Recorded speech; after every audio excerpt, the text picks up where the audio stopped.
감사드리며 예수님의 이름으로 기도드립니다. 아멘. 예, 사도행전 3장 20절에서 24절 말씀.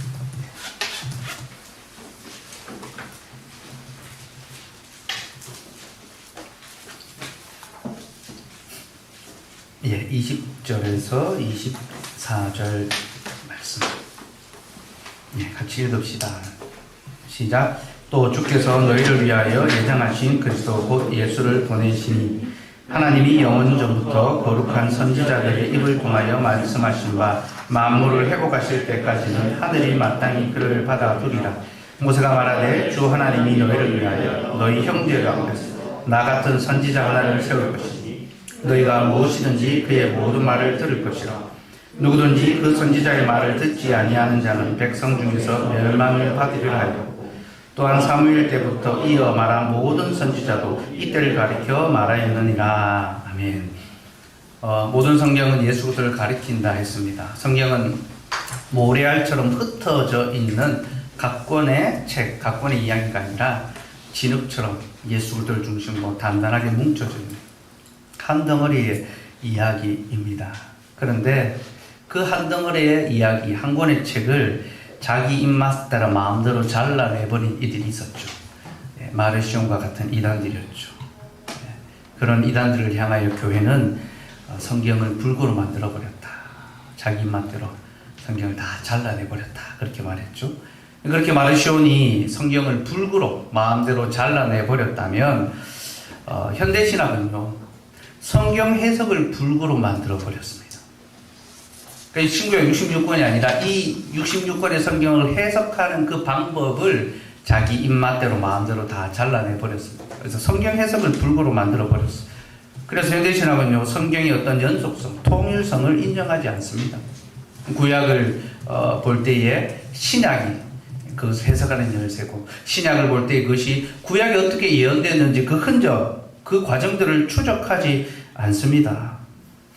그리고 구약은 구약 안에서만, 신약은 신약 안에서만 살펴보아야 한다. 그렇게 말합니다. 그러니까 오늘날의 구약학자, 신약학자들은요, 서로를 무시합니다. 서로 자기가 공부한 것이 더 중요하고, 더 귀하다 이야기하고, 또 서로에 대해서 잘 모릅니다. 구약학자는 신약을 잘 모르고요. 신약학자는 구약을 잘 모릅니다. 그리고 자기가 전공한 그 본문만 합니다. 마태복음을 연구한 사람은 다른 성경 읽지 않습니다. 마태복음 안에서만 이야기하려 듭니다. 하나님께서는 신구약 성경을 한 덩어리 예수 그리스도에 관한 한 권의 책으로 주셨고, 이것이 한 분 하나님의 말씀인데, 오늘날 성경 해석은 그 한 권의 책을 통하여 그리스도를 보는 것이 아니라 각자 다른 방향, 자신이 강조하고 주장하는 것을 말하는 그런 어떤 시대를 우리가 살아가고 있습니다. 그러므로 우리는 이런 시류에서 돌아서서 다시 한 권의 책, 한 권의 해석, 바로 거기로 돌아가야 합니다. 곧 모든 성경이 한 분 예수 그리스도를 가르치고 있다는 것을 기억하고, 모든 성경 속에서 한 분 예수 그리스도를 찾아낼 수 있어야 합니다. 그게 바로 성경을 온전하게 해석하는 원리죠.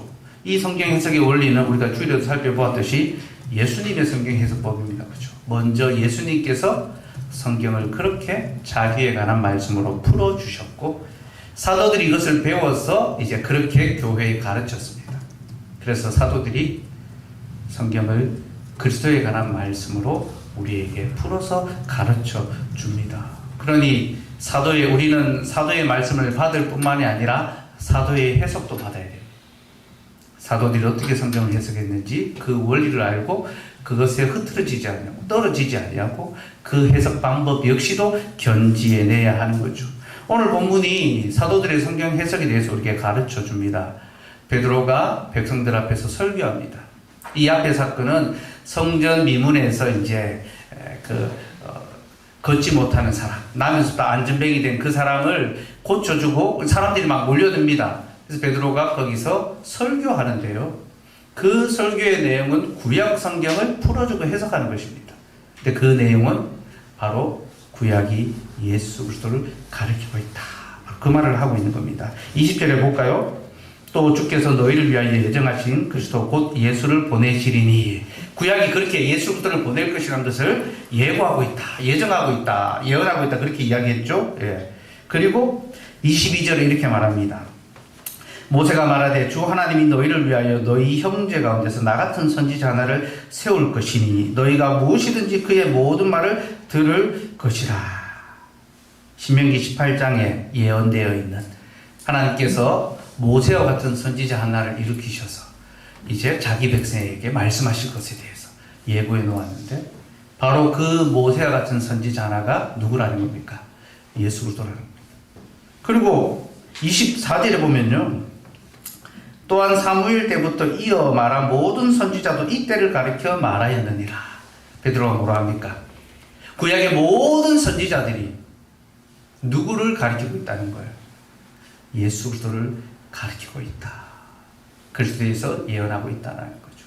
그래서 우리는 구약의 모든 말씀에서 그리스도를 보아야 하고, 특별히 모세와 같은 선지자 하나를 하나님이 일으키시겠다라고 했으니까, 이 말은 하나님께서 모세를 통하여 장차 오실 예수 그리스도가 어떤 분이신지를 보여주신다라는 겁니다. 모세가 어떤 사역을 했습니까? 모세는 왕으로서 이스라엘 백성들을 구출했죠. 그렇죠? 애굽에서 건졌습니다. 그리고 제사장으로서 하나님과 이스라엘 백성 사이의 중보자가 됐습니다. 그렇죠? 모세가 언약의 중보자고 하나님과 이스라엘 백성들을 화해시켰습니다. 그리고 모세는 선지자로서 하나님의 말씀을 증거하고 백성들을 하나님께로 인도해 갔죠. 그렇죠? 그 모세는 왕, 제사장, 선지자로서 이스라엘 백성을 위한 구원의 사역을 감당을 했는데, 장차 오실 메시아 예수 그리스도가 바로 그 사역을 할 것이다. 바로 그걸 보여줍니다. 그러니 여러분, 우리가 구약의 모세를 볼 때에 모세라는 한 인물의 어떤 인간됨됨이, 어떤 그의 이 신앙적인 영웅적인 모습들, 이걸 보는 것이 아니라 그를 통하여 드러나는 예수 그리스도의 사역, 예수 그리스도의 모습을 볼 수 있어야 한다는 겁니다. 그러니까 모세를 통하여 그리스도를 보는 거죠. 그러면요, 우리가 모세의 생애를 볼 때에 전혀 다른 차원의 어떤 교훈, 곧 구속사적인 교훈을 얻을 수 있게 됩니다. 그러니까 모세에 대한 새로운 시각이 열릴 수 있는 거죠. 우리에게 모세를 어떻게 바라보아야 될지 새로운 시각, 새로운 관점을 가르쳐주는 인물이 있습니다. 스데반 집사님, 스데반. 이 스집사님이 우리에게 모세를 어떻게 봐야 되는지에 대한 모범 해석, 너희는 이렇게 모세를 해석해야 된다라고 딱 그 해석의 본을 딱 보여줍니다. 사도행전 7장 한번 볼까요? 예. 이제 여담으로, 그 스데반이 이제 그 7명 새로 뽑는데 거기 집사라는 말은 엄밀하게 없습니다. 하는 사역이 집사적 사역이기 때문에 집사라고 그렇게 부르는데, 사실은 그 새로 뽑은 7명은요, 집사의 사역도 했지만 말씀 전파의 사역도 했습니다. 그러니까 사도적인 어떤 역할을 함께하는 그런 이제 좀 이 집사와 사도적인 역할을 이제 같이 보여준 그런 의미가 있습니다. 어쨌든 이 수집사님이 이제 설교하면서 모세를 어떻게 해석해야 되는지에 대한 교훈을 주는데요. 7장 37절 말씀. 37절 말씀 같이 읽읍시다. 시작. 이스라엘 자손에 대하여 하나님이 너희 형제 가운데서 나와 같은 선지자를 세우리라 하던 자가 곧 이 모세라.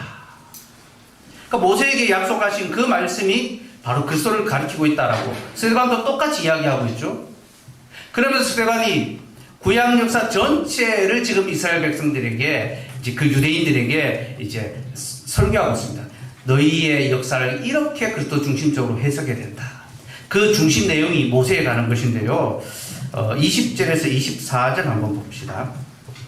자, 모세의 태어남부터 해서 이제 이제 성장 과정의 일들을 이야기하는데, 20절에서 24절까지 같이 읽읍시다. 시작. 그때 모세가 낳는데 하나님 보시기에 아름다운지라. 그의 아버지의 집에서 석 달 동안 길리더니 버려진 후에 바로의 딸이 그를 데려다가 자기 아들로 기름해 모세가 애굽 사람의 모든 지혜를 배워 그의 말과 하는 일들이 능하더라. 그의 나이가 40이 되매 그 형제 이스라엘 자손을 돌볼 생각이 나서 한 사람이 원통한 일을 당함을 보고 보호하여 압제받는 자를 위하여 원수를 갚아 애굽 사람을 쳐 죽이니라. 자, 모세에 관해서 이야기하는데 우리는 모세가 아름다워서 그 부모가 숨겼다라고 하는데 여기 보면 하나님 보시기에 아름답다라고 하죠. 하나님 보시기에 아름답다. 이게 창조적 사역과 연결이 됩니다. 그러니까 아담적 모습을 지금 모세가 보여주고 있는 거예요. 하나님 보시기에 아름답더라. 왜 하나님 보시기에 아름답습니까? 그를 통하여 새로운 구원 역사를 하나님이 행하실 것이기 때문이죠. 그렇죠? 네. 자, 그리고 이제 모세가 나이 40이 되어 그 형제 이스라엘 자손을 돌볼 생각이 나서 한 사람이 원통한 일 당함을 보고 보호하여 압제받는 자를 위하여 원수를 갚아 애굽 사람을 쳐 죽이니라. 그 우리가 이제 이 잘 아는 내용이죠. 모세가 이제 자기 형제, 자기 민족을 괴롭히는 애굽 사람을 보고 그 사람을 이제 쳐 죽이잖아요, 그죠? 그리고 나중에 이게 탈로 나가지고 모세가 이제 미디안으로 이제 도망치지 않습니까, 그죠? 우리는 이 내용을 보면서 마치 모세가 어떤 이 젊은 혈기를 못 이겨서 사람을 죽인 것처럼 그렇게 이해를 합니다. 그죠?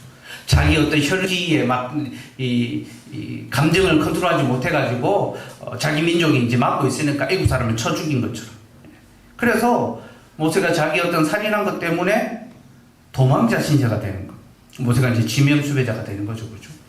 그래서 딱 지명수배자 딱지가 붙으니까 이제 미디안으로 광야로 도망간 것처럼 그렇게 이해를 합니다. 그런데 스데반은 약간 다르게 좀 설명을 좀 합니다.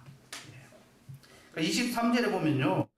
그가 어떤 혈기 때문에 그렇게 한 것이 아니라 그 형제 이스라엘 자손을 돌볼 생각이 나서 자기 백성, 그러니까 이스라엘 백성을 돌아보기 위해서. 돌본다라는 것은 하나님께서 자기 백성을 돌보고 구원하실 때 사용한 그런 어떤 단어들입니다. 그러니까 하나님의 어떤 돌봄과 구원 사역을 위해서 지금 압제당하는 사람을 돕고 있는 겁니다. 그래서 24절에 보면 한 사람이 원통한 일을 당함을 보고 보호하여 압제받는 자를 위하여 원수를 갚아 애굽 사람을 쳐 죽이니라. 그러니까 압제당하는 자, 원수를 갚는 거죠, 그죠? 모세가 이렇게 했던 이유는요. 25절 봅시다. 25절 시작. 그는 그의 형제들이 하나님께서 자기의 손을 통하여 구원해 주신 것을 깨달으라고 생각하였으나 그들이 깨닫지 못하였더라. 뭐라고 합니까? 하나님께서 자기의 손을 통하여 이스라엘을 구원해 준다는 것을 깨닫기를 바라고 그렇게 행동했는데 그들이 깨닫지 못했던 거죠. 이스라엘 백성들이 이것을 알지 못했습니다. 그래서 그 다음 날 이스라엘 민족들끼리 형제들끼리 다툼이 있을 때 모세가 이제 중재하려고 하죠, 그죠? 26절, 27절도 한번 봅시다. 시작. 이튿날 이스라엘 사람끼리 싸울 때에 모세가 와서 화해시키라 하여 이르되 너희는 형제인데 어찌 서로 해치느냐 하니 그 동물을 해치는 사람이 모세를 밀어뜨려 이르되 누가 너를 관리와 재판장으로 우리 위에 세웠느냐. 자, 모세가 형제끼리 싸우는 이들을 화해시키려고 합니다. 중보적 사역을 하고 있죠, 그죠? 근데 그들이 어떻게 합니까? 누가 너를 관리와 재판장으로 우리 위에 세웠느냐.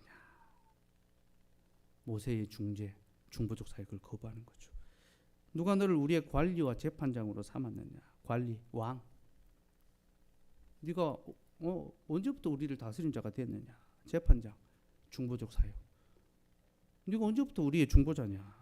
너는 우리의 왕과 제사장이 아니다라고 그렇게 이야기하고 있는 거죠. 여러분, 모세는요 이스라엘 백성들을 위하여 구속자와 중보자적 사역을 감당하고 있었습니다.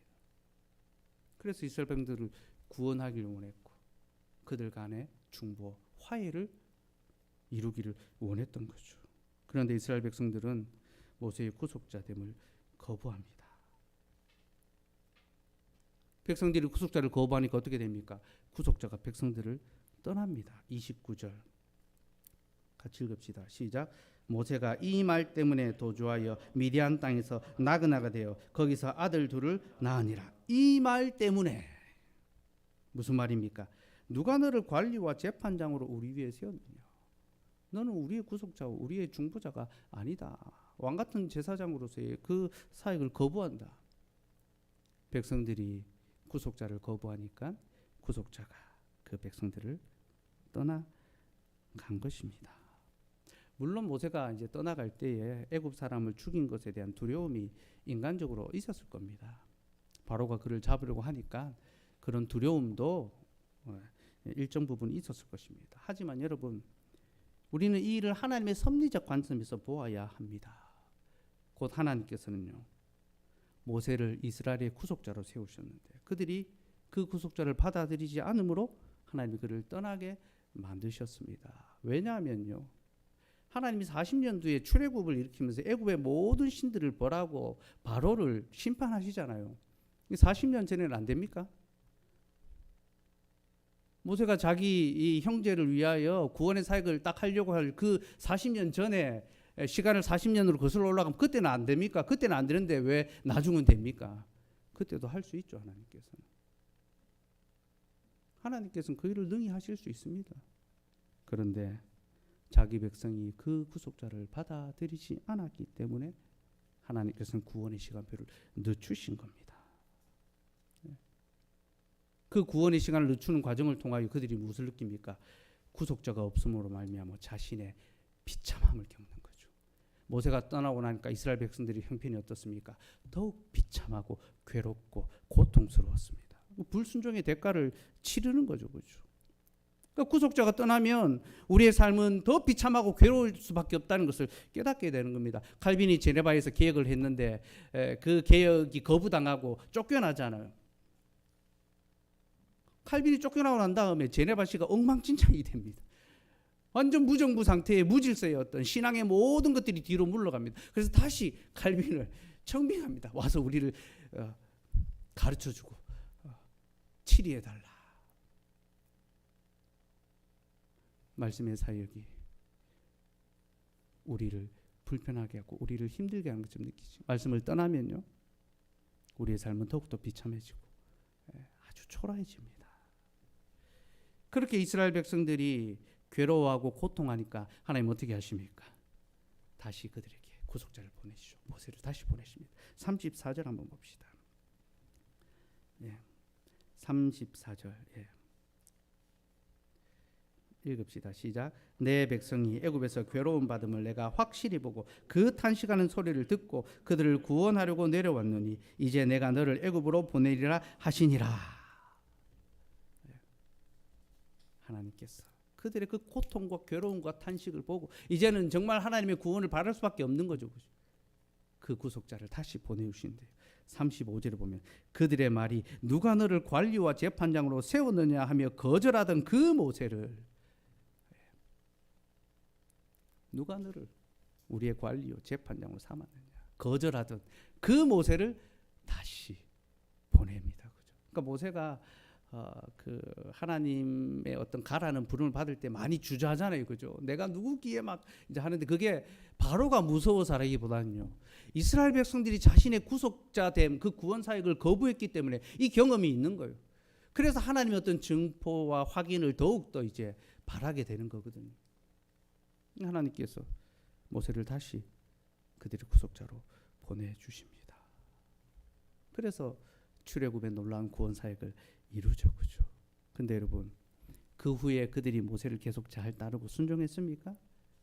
아니죠. 반역의 역사는 계속 이어졌습니다. 39절 볼까요? 39절 읽읍시다. 시작. 우리 조상들이 모세에게 복종하지 아니하고자 하여 거절하며 그 마음이 도리어 애굽으로 향하여, 그 큰 구원의 은혜를 경험하고 모세를 통하여 하나님의 나라로 가고 있음에도 불구하고 광야에서 복종하지 아니하고 거절하며 그 마음이 도리어 애굽으로 향하고 있는 것입니다. 여전히 그들은 자신의 구속자를 영접하지 아니하고 깨닫지 못하고 거부하고 있습니다. 그죠? 그 세대반이 이 모세라는 인물을 중심으로 이스라엘 역사 전체를 지금 딱 이 역사 강의를 하고 있는 거예요. 벌거벗은 이스라엘사 해가지고 너희의 역사가 어떤지 아느냐. 그 역사의 그 결론이 뭔지 압니까? 왜 지금 스데반이 이스라엘 역사 전체를 아브라함부터 쭉 이제 이어서 모세를 중심으로 설명하고 있는지 압니까? 모세를 거부했던 너희가 지금도 예수 그리스도를 거부하고 있다. 그 얘기를 다 하기 위한 겁니다. 스데반 설교의 결론을 봅시다. 51절에서 53절.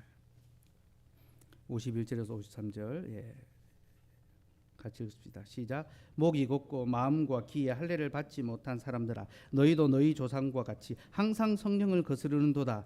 너희 조상들이 선지자들 중에 누구를 박해하지 않았느냐? 의인이 오시리라고 예고한 자들을 그들이 죽였고, 이제 너희는 그 의인을 잡아준 자요 살인한 자가 되나니 너희는 천사가 전한 율법을 받고도 지키지 아니하였도다 하니라. 무슨 말입니까? 자신의 구속자를 향한 그 모든 반역의 역사의 정점에 뭐가 있다는 겁니까? 그리스도를 향한 반역이 있다라는 거죠. 너희가 모세로부터 모든 선지자들을 향하여 그렇게 반역과 배척의 역사를, 불순종의 역사를 이어왔는데, 이제 그 모든 역사의 그 정점에 구약의 모든 선지자들이 예언했던 참된 구속자 예수 그리스도마저도 너희가 배척하고 거부하고 불순종하고 있다. 이스라엘 백성들이 그리스도를 거부하고 배척한 그것에 대해서 책망하고 경고하고 심판의 말씀을 전했습니다. 스데반이 이 설교를 하고 난 다음에 어떻게 됩니까? 돌에 침을 당하여 죽게 되지 않습니까? 그는 자신의 설교로 말미암아 죽임을 당했고, 이것을 통하여 그는 자기의 설교가 참이라는 것을 증명했습니다. 하나님께서 이것을 드러내셨습니다. 곧 이스라엘 백성들이 여전히 자신의 구속자와 그 구속자를 증거하는 선지자를 거부하고 있다는 그 사실, 바로 그것을 하나님께서는 스데반의 사건을 통하여 우리에게 가르쳐 주신 겁니다. 여러분, 하나님은 세상에 구속자를 보내시고 그 구속자를 가르치기 위하여 또한 선지자와 말씀의 교사를 보내십니다. 그러나 세상은 그 구속자를 거부하며 그 선지자의 말을, 그 말씀 교사의 말을 듣기를 거부합니다. 이것이 하나님의 구원 역사에 대한 인간 반역의 역사고, 이 성경이 말하는 것이고요. 또 지금도 여전히 그 일이 일어나고 있습니다. 하나님의 교회에서 참된 복음이 전파될 때에도 그것을 받아들이지 않고 거부하고 배척하는 거죠. 그러니 여러분, 우리는 그리스도의 말씀이 우리에게 선포될 때 그 구속자 예수 그리스도를 영접하며 받아들여야 합니다. 요한복음 1장 11절 말씀을 봅시다.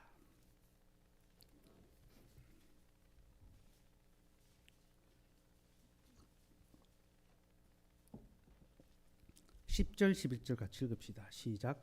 그가 세상에 계셨으며 세상은 그로 말미암아 지은 바 되었으 세상이 그를 알지 못하여 자기 땅에 오매 자기 백성이 영접하지 아니하였으나, 그리스도께서 자기 땅에 오셨습니다. 그런데 어떻게 합니까? 자기 백성이 그를 영접하지 아니하였습니다. 모세처럼, 모세가 자기 형제에게로 갔지만 그들이 영접하지 않은 것처럼 그리스도가 배척당하고 계십니다. 그런데 그 뒤에 영접하는 자들이 있죠. 12절 읽읍시다. 시작. 영접하는 자 곧 그 이름을 믿는 자들에게는 하나님의 자녀가 되는 권세를 주셨으니. 네. 하나님께 전달을 그래야죠. 네. 그리스도를 영접하지 않는 자들이 있지만, 그러나 영접하고 그 이름을 믿는 자들이 있습니다. 그들은 하나님의 자녀, 곧 구원의 생명을 얻게 됩니다. 그러면 누가 영접을 합니까? 어떤 사람이 하나님을 영접할 수 있습니까? 13절입니다. 읽읍시다. 시작. 이는 혈통으로나 육종으로나 사람의 뜻으로 나지 아니하고 오직 하나님께로부터 난 자들이니라. 이 일은 혈통과 육종으로 되는 것이 아니라 오직 하나님께로부터 난 자들, 곧 하나님의 택하심을 입은 자들만이 그리스도를 영접할 수 있습니다. 사랑하는 여러분, 예수 그리스도를 배척하지 마시고 영접하시기 바랍니다. 그분에 관한 말씀을 즐겨 듣고 감사함으로 받고 마음에 잘 모시고 믿고 고백하며 그렇게 살아갈 수 있기를 바랍니다. 우리가 그리스도의 말씀을 들어도 그 말씀을 마음에 받아들이지 아니하고 또한 삶에서 실행하지 않는다면 우리는 여전히 우리의 구속자를 거부하고 배척하고 반역하며 살아가는 자들입니다. 그러나 진실로 하나님께로부터 난 자들, 하나님의 택하심을 입은 자들은 반드시 그리스도를 영접하고 그를 고백하며 그를 위하여 살아갑니다. 그러면 여러분, 누가 하나님의 택하심을 입은 자, 누가 하나님께로부터 난 자입니까? 하나님의 택하심을 입은 자는요, 하나님의 구원을 감사하며 그를 찬송하는 사람입니다. 계시록 5장 11절에서 14절 봅시다.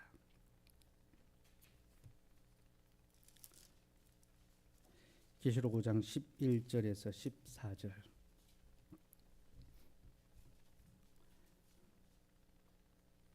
같이 읽읍시다. 시작. 내가 또 보고 들음에 보좌와 생물들과 장로들을 둘러선 많은 천사의 음성이 있으니 그 수가 만만이요 천천이라. 큰 음성으로 이르되 죽임을 당하신 어린 양은 능력과 부와 지혜와 힘과 존귀와 영광과 찬송을 받으시기에 합당하도다 하더라. 내가 또 들으니 하늘 위에와 땅 위에와 땅 아래와 바다 위에와 또 그 가운데 모든 피조물이 이르되 보좌에 앉으신 이와 어린 양에게 찬송과 존귀와 영광과 권능을 세세토록 돌릴지어다 하니 내 생물이 이르되 아멘하고 장로들은 엎드려 경배하더라. 여러분, 누가 택하심을 입은 자들입니까? 누가 하나님께 속한 자들입니까? 곧 하나님의 구원을 감사하며 그 구원의 하나님을 찬송하는 자, 곧 하나님을 예배하며 찬송하기 위해 살아가는 그가 바로 하나님의 택한 백성인 것입니다. 수많은 천사와 성도들이 큰 음성으로 죽임을 당하신 어린 양은 능력과 부와 지혜와 힘과 존귀와 영광과 찬송을 받으시기에 합당하도다. 찬송합니다. 그들이 왜 찬송합니까? 그리스도께서 자신의 피로 그들을 사서 하나님께 드렸기 때문입니다. 9절이죠. 이 찬송은 성도들의 노래, 기도거든요. 8절 마지막에 보면 이 향은 성도들의 기도들이라. 그들이 새 노래를 불러 이르되 성도들이 기도하며 찬송합니다. 두루마리를 가지시고 그 인봉을 떼기에 합당하시도다. 일찍이 죽임을 당하사 각 족속과 방언과 백성과 나라 가운데서 사람들을 피로 사서 하나님께 들으시고 그들로 우리 하나님 앞에서 나라와 제사장들을 삼으셨으니 그들이 땅에서 왕노릇 하리로다. 그리스도께서 자신의 피로 우리를 사서 하나님 앞에 들이셨기 때문에, 그리고 우리를 하나님의 나라와 제사장들로 삼아 주셨기 때문에 죽임 당하신 어린 양을 찬송하고 부와 지혜와 능력과 힘과 영광 그 모든 것을 오직 하나님께만 올려드리는 거죠. 자신의 영광과 자신의 어떤 삶의 부유함을 구하는 것이 아니라 그리스도가 높아지시고 그리스도가 영광을 받기를 바라시는 겁니다. 그게 바로 하나님 택한 자, 하나님께 속한 자의 삶의 모습입니다.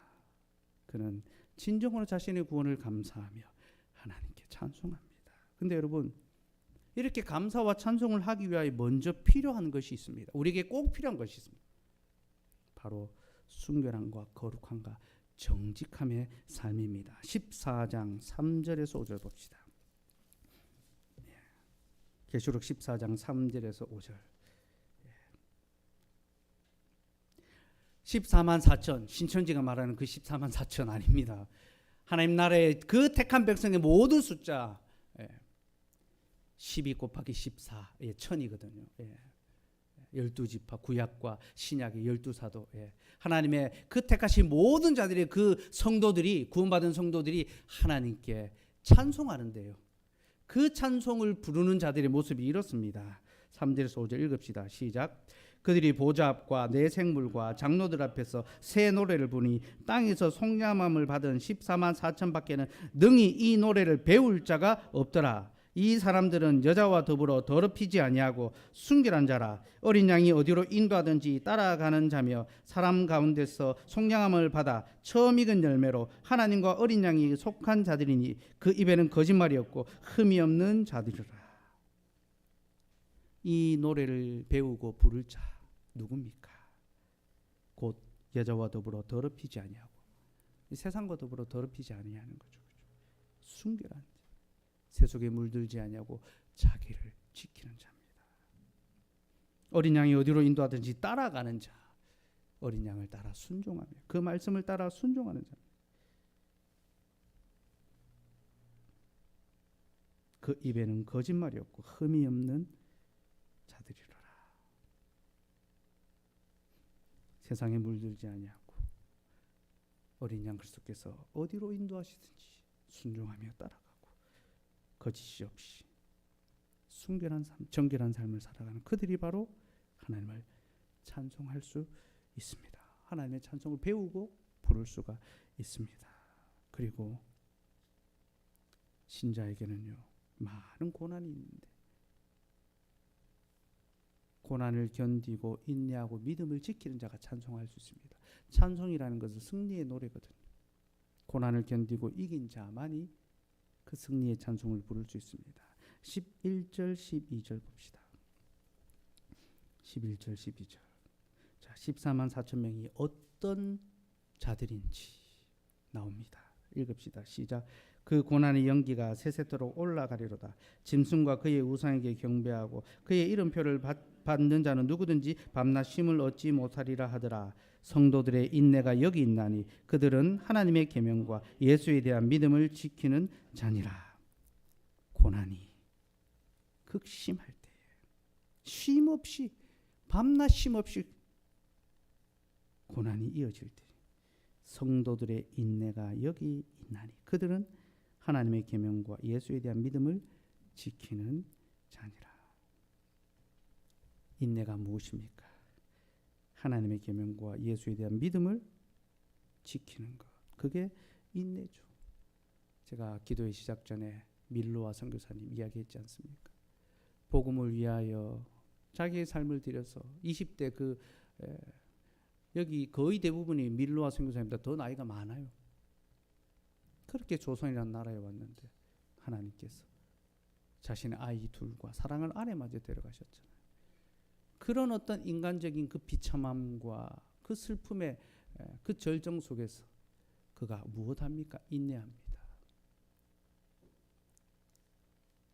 예수에 대한 믿음을 지킵니다. 그죠? 예수님은 누구신가? 우는 자의 위로와 병든 자의 치유와 죽은 자의 부활이 되신다. 여러분 그 구절 그 고백들을 적을 때 저는 자기 가족 아이와 아내가 생각나지 않았겠습니까? 주님은 죽은 자의 부활이신. 내 사랑하는 가족은 죽었지만 주님 안에서 살아있는 것을 내가 믿나이다. 그 믿음이 있어야지만 그 찬송을 부를 수 있는 거죠. 여러분 누가 하나님께로부터 난 자입니까?